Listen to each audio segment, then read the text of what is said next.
Hello मेरे प्यारे प्यारे दोस्तों, आशा होगा कि आप लोग स्वस्थ होंगे, मस्त होंगे। आप लोगों की स्टडी अच्छे से चल रही होगी। तो क्लास 10 के लिए बहुविकल्पीय क्वेश्चन है, ये केमिस्ट्री से है। ठीक है, तो इसको हम सॉल्व करते हैं। पहला क्वेश्चन कहा है इसमें H2SO4 के जलीय विलयन का पीएच मान होता है। जलीय विलयन का पीएच मान जो कहा है इसमें H2SO4, ये आपका क्या है, ये अम्ल है। जब अम्ल होगा तो पीएच मान कितना होगा, 7 से कम होगा। कितना होगा, 7 से कम होगा। यानी कि पहला ऑप्शन आपका दिया 0, दूसरा दिया 7, तीसरा आपका दिया 7 से कम।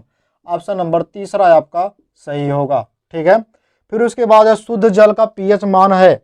शुद्ध जल का पीएच मान मूल्य है, तो क्या है, 0 है, 1 है, 7 है, 8 है। तो 7 होगा आपका शुद्ध जल का पीएच मूल्य या फिर पीएच मान। ठीक है, उसके बाद है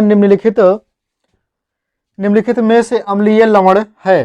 तो अम्लीय लवण कौन होता है, अम्लीय लवण अब इसमें देखते हैं आपका NaCl, उसके बाद NaHSO4, NaHSO4, उसके बाद KCN है।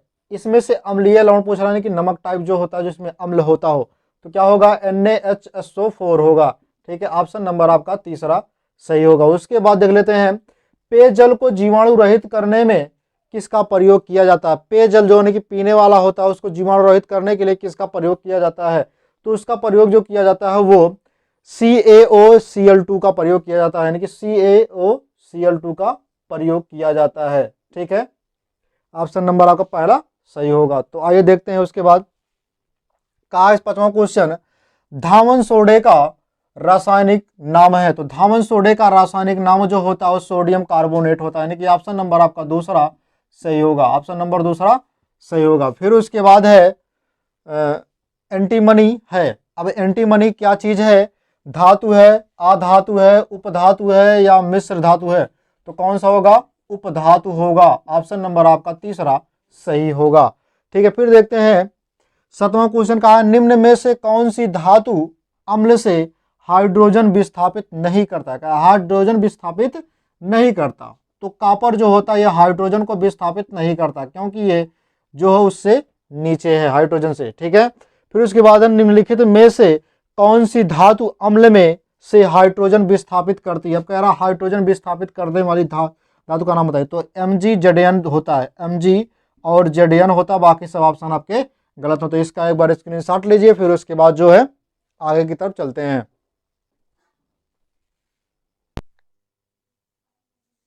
तो आप लोग स्क्रीनशॉट ले लिए होंगे। तो आइए हम लोग जो है इस क्वेश्चन को देखते हैं। इसमें कहा है ब्यूटेनोन में क्रियात्मक समूह है। तो ब्यूटेन में कौन सा क्रियात्मक समूह है, यही ऑप्शन हमको बताना है।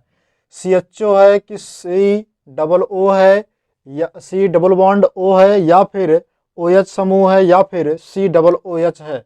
ठीक है, तो ऑप्शन नंबर दूसरा आपका सही होगा। ठीक है, यानी कि C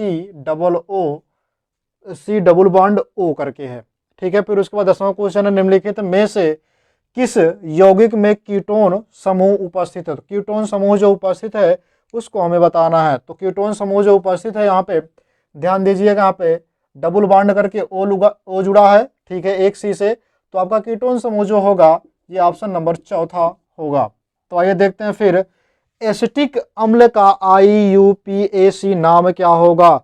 तो एसिटिक अम्ल का IUPAC नाम जो होगा वो एथेनोइक अम्ल होगा। यानी कि ऑप्शन नंबर आपका दूसरा सही होगा। कौन सही होगा, ऑप्शन नंबर आपका दूसरा सही होगा। ठीक है, फिर हम देख लेते हैं यहाँ पे जो कहा है एसीटोन, क्या कहा है, एसीटोन कहा है। एसीटोन का IUPAC नाम बताइए। तो एसीटोन का IUPAC नाम जो होगा वो प्रोपेनोन होगा। क्या होगा, प्रोपेनोन होगा। ठीक है, ऑप्शन नंबर दूसरा यानी कि आपका सही होगा। तो आइए देख लेते हैं यहाँ पे 13वां क्वेश्चन।